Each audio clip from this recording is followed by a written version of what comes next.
So when I went off to college originally, planning to get my degree in psychology, I just assumed that after I finished up, then I would just go straight into the field. Of course, that's not the way it happened for me.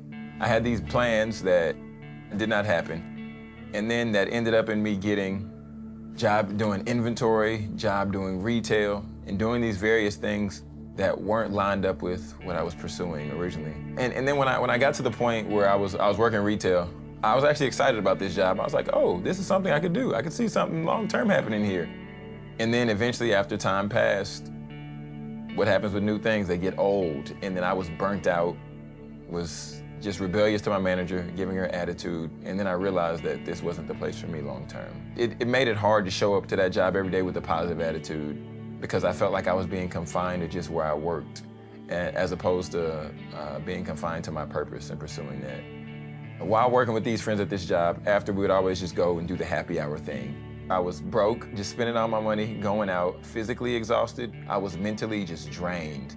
And then I got to a point where I realized that there was so much more that I should be doing now, but I didn't know where to start. I was just seeking direction, but I didn't know where to go. And then I asked God, I was like, what do you want from me? What am I supposed to do now? I knew that if I was gonna get out of my situation, I knew He was gonna be the only one to help me. I wanted to just seek and get to know God on another level that I've never been able to experience before. So I decided to get plugged into a local church and also this small group where I'm seeking to have a deeper, intimate relationship with God. It's just been great to be able to dig in the Word with these guys and being around them, being discipled, and further my relationship with God in the process. Then I began to apply to a couple of graduate schools.